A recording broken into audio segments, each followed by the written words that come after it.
Chers frères et sœurs, chers bénis de Yah, j'insiste que c'est vous, ce peuple-là. C'est vous, c'est nous. Regardez combien nous sommes abandonnés à nous-mêmes. Combien nous n'avons pas de dignité, d'importance face à ceux qui nous regardent, face au reste des races qui nous regardent. Je veux souligner quelque chose qui me fait très pitié. Franchement, ça me fait pitié. Et parfois, je me demande, je dis, mais comment l'homme peut être si incrédule, si méchant, dans ce monde soi-disant démocratique, dans ce monde soi-disant où il y a des droits de l'homme, dans ce monde où les hommes se passent pour des sages, des intellectuels. Ce monde qui nous prouve d'une évolution incroyable. Bien sûr, l'évolution scientifique. Mais comment se fait-il que les gens puissent manquer de discernement, d'esprit d'analyse, puissent manquer de solidarité? Le peuple noir est abandonné à lui seul. C'est incroyable. Au XXIe siècle, j'ai eu à apprendre que ce soi-disant pape, cet homme du Vatican, sera médiateur de la crise au Venezuela. Médiateur de la crise au Venezuela. Mais cependant, la crise au Congo date des siècles. Je dis bien, ça fait des siècles que cela dure.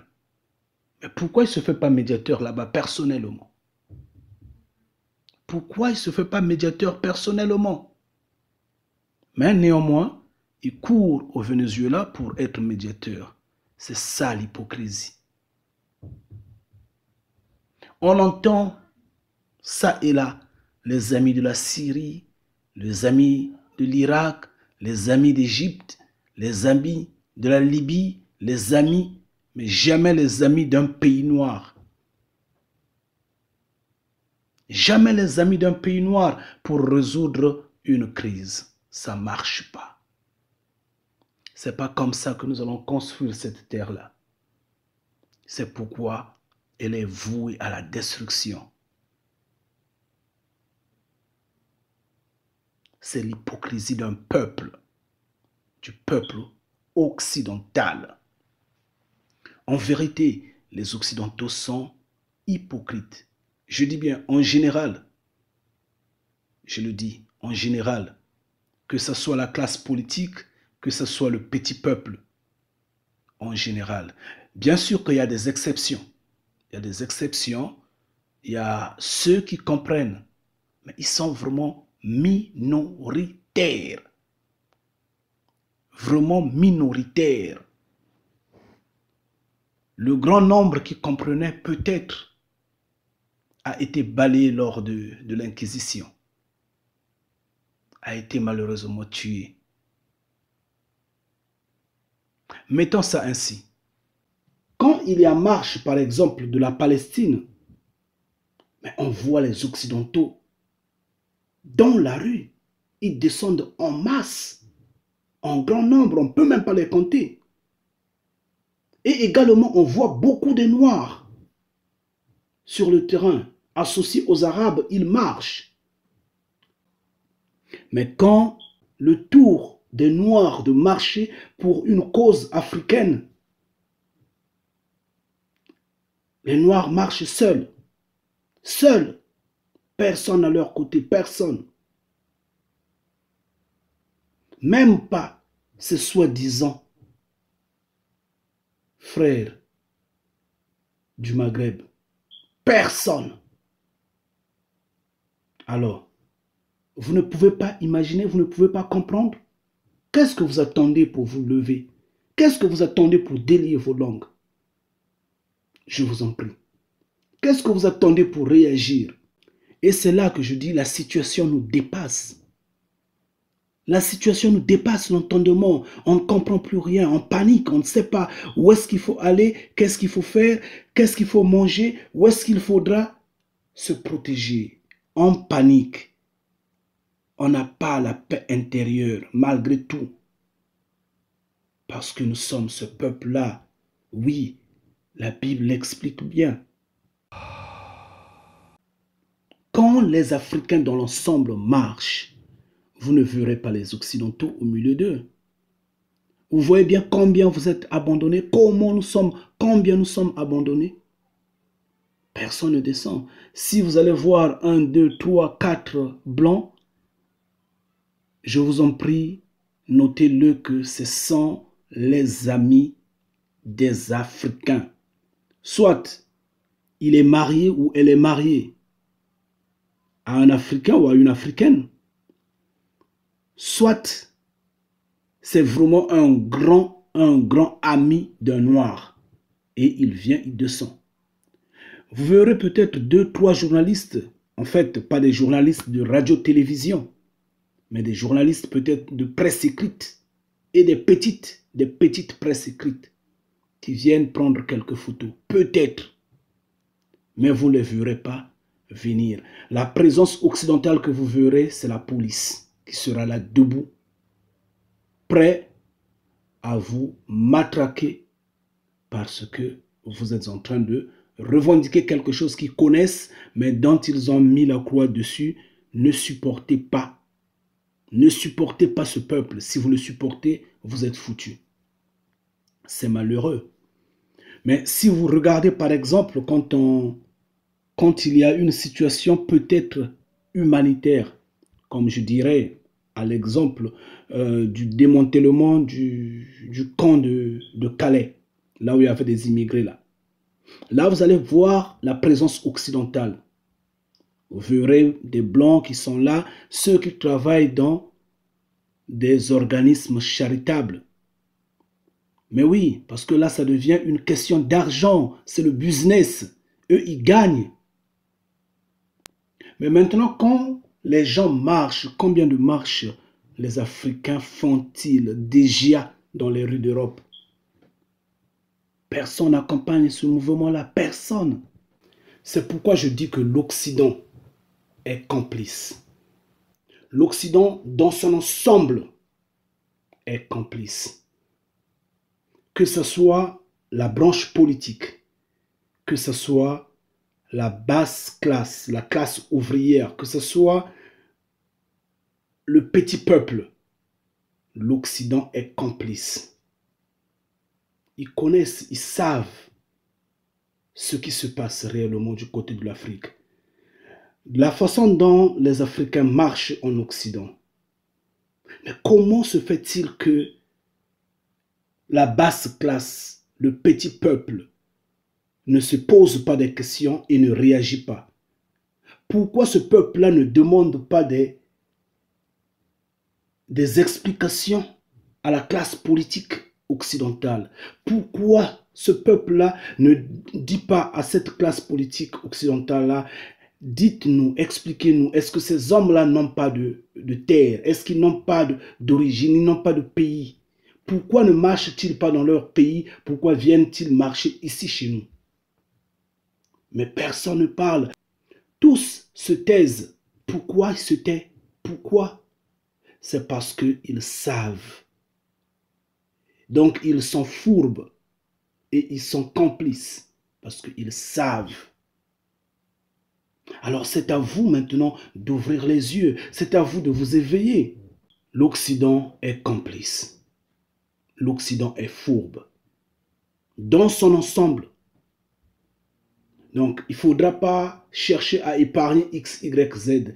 Tout le monde est conscient et tout le monde est acteur. Parce que je sais bien que même celui que je vois dans la rue qui est clochard, si on le prend, on l'habille, on lui donne les responsabilités.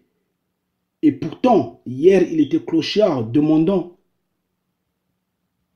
l'aumône. Oui. Il était en train de tendre la main, demandant de quoi manger. Il va oublier tout du coup. Et il va tourner les canons vers l'Afrique.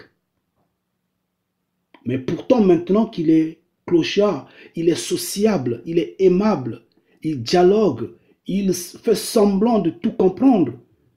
Hollande l'a prouvé.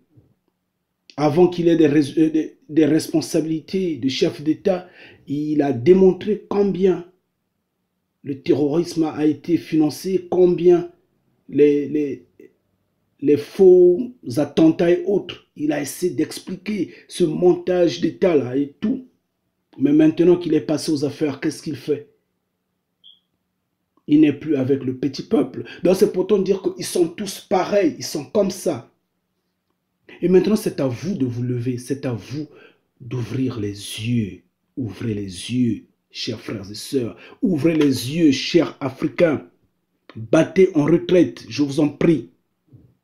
Luttez pour la terre africaine. Luttez pour vous-même. Ça doit vous éduquer, ça doit nous éduquer, ça doit nous apprendre une fois de plus que c'est nous en vérité ce peuple-là. Nous n'avons pas d'amis. Et ce que je vous dis aujourd'hui, c'est quoi? Levez-vous. Si vous ne vous levez pas, chers frères et sœurs, il n'y aura pas de victoire. De toute façon, combien de fois vous marchez déjà? Et qu'est-ce que vous gagnez en retour? Rien n'avance. On vous berne, on vous berce quand on dit oui, d'accord, on prend le dossier, on va faire avancer le dossier. Oui, d'accord, regardez, on a essayé de coincer ce dictateur. Mais oui, parce que entre eux et ce dictateur-là, ça ne marche plus. Mais la machine reste la même. Quand ils trouvent un bon remplaçant, ils déposent celui-là, ils mettent quelqu'un d'autre et la roue tourne. C'est le même système, c'est sans les mêmes souffrances. Mais pour s'en débarrasser de ce système-là, référence, ce n'est que Yahweh. Ce n'est que Yah qui peut le faire. Et c'est pourquoi je vous appelle toujours, levez-vous. Essayez de comprendre ce que je suis en train de dire. Je suis en train de vous montrer un bon chemin. Je vous le dis en vérité. Ce chemin, si vous le suivez, il va vous aider sur les deux niveaux de la vie. La vie individuelle, donc vous allez gagner les cieux, le salut, vous allez le gagner individuellement, oui. Et sur le point de la communauté, sur le point communautaire, oui, la communauté sera équilibrée. Une communauté civilisée. Parce qu'il n'y aura plus de famine. Nous allons lutter dignement contre les maladies. Nous aurions des armées équilibrées. Nous aurions des États responsables. Parce que Yah sera au milieu de nous. Mais si vous vous dépassez de ce que je dis, si vous vous moquez de ce que je dis, chers frères et sœurs, ne vous en faites pas. Ce n'est pas moi qui le dis, c'est la Bible qui le dit. Dans Deutéronome 28, au verset 25, Yah l'a bien dit. Qu'il nous fera battre par nos ennemis. Oui. Et sur tous les chemins que nous allons sortir contre l'ennemi, nous allons fuir. Nous allons fuir. Et nous serons l'objet d'effroi sur la face de la terre. On va se moquer de nous. Et n'oubliez pas qu'il a été dit de même que nous allons disparaître de notre terre si on continue. Donc, si on ne fait pas attention, nous n'aurons plus de terre. Nous serons totalement des apatrides. Totalement. Et donc, il faudrait que l'on fasse attention d'être étrangers sur cette terre-là. Bien que nous sommes étrangers, nous le savons. Nous allons tous passer. Donc, si on ne fait pas attention, les Hébreux, je dis bien les Hébreux, je ne parle pas des Noirs dans l'ensemble. Parce que ceux qui nous tuent également, ceux qui nous maltraitent, sont des Noirs. Mais s'ils ont pris le camp des nègres de maison et qu'ils n'ont pas compris, ils n'ont pas reçu l'appel du Père, ils ne comprennent pas réellement qui sont-ils, C'est pitoyable pour eux. Malheureusement, ils ne comprennent pas. Ils ne savent pas ce qu'ils sont en train de faire. Qu'ils sont en train de se faire mal eux-mêmes. Ils ne le savent pas. Bien, mes enfants, c'est le chemin qu'ils ont choisi, le chemin de la rébellion. Observons-les. Bien, je ne parle pas de tout cet ensemble-là, mais je parle d'abord des Hébreux. Les Hébreux vont disparaître. Il n'y en aura même plus un seul, même pas un seul. Et comme il y a de même ne voudrait pas que cela arrive, la fin va arriver. Donc, vous n'allez rien gagner. Vous êtes en train de faire des marches sous le froid pour rien. Vous êtes en train d'aller à l'église pour rien. Parce qu'il n'y a rien dans vos églises, dans ces religions-là. Je vous ai toujours dit, et celle-ci en est la vérité, il n'y a rien dans ces églises-là, il n'y a rien dans ces religions-là. Ces religions, toutes ces religions qui sont venues de l'extérieur, toutes ces religions importées, croyez-moi, ne sont venues que pour vous égarer. Ce n'est que la pierre et le bois. Elles ne sont là que pour vous égarer. C'est tout. Et il n'y a pas la vie là-bas. Vous n'aurez pas la vie là-bas. Donc, sortez de toutes les dénominations religieuses. Devenez naturels. Redevenez vous-même les fils du Père. Et vous aurez la vie. Je vous le dis en vérité, croyez-moi. C'est pourquoi il vous faut vous éveiller.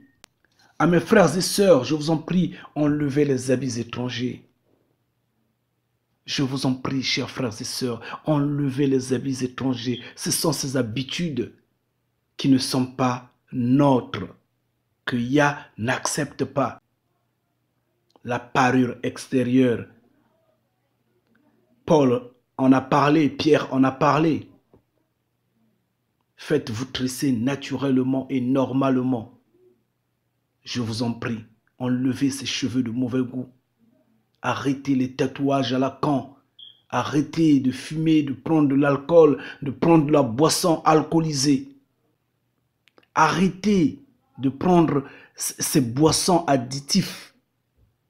Les Coca-Cola, Pepsi et beaucoup d'autres.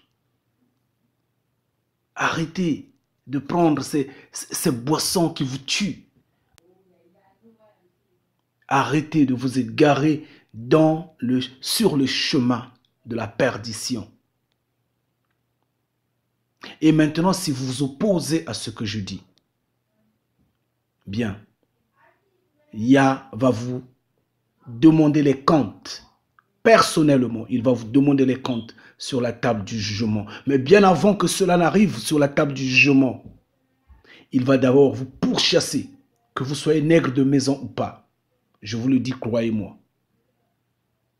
Il va d'abord vous pourchasser partout où vous êtes en captivité. Et sur la terre africaine y compris. Et sur les îles y compris. On va d'abord vous finir, on va vous traumatiser. Bien sûr, les oiseaux de la terre, les animaux des forêts vont d'abord vous pourchasser. Et par après, Yah lui-même vous demandera ses comptes.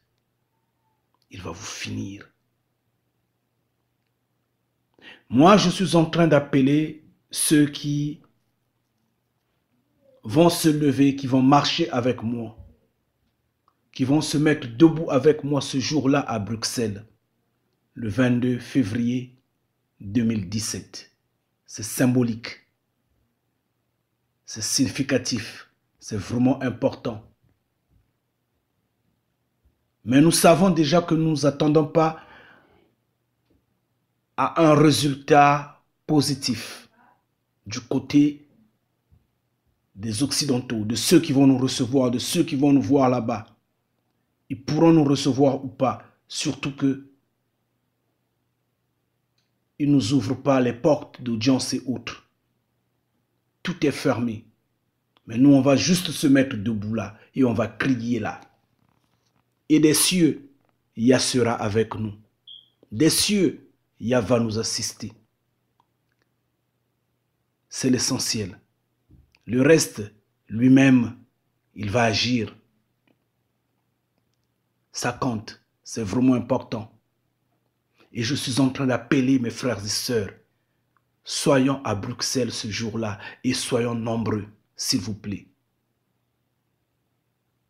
Toutes les fois que Yah vous assiste, que Yah vous donne la force, que Yah vous donne la connaissance, soyez bénis et restez déterminés. Ngeta. Ngeta. C'est à nous la victoire. Nous allons gagner, je vous en prie. Oui, parce que la vie est en nous. Ngeta.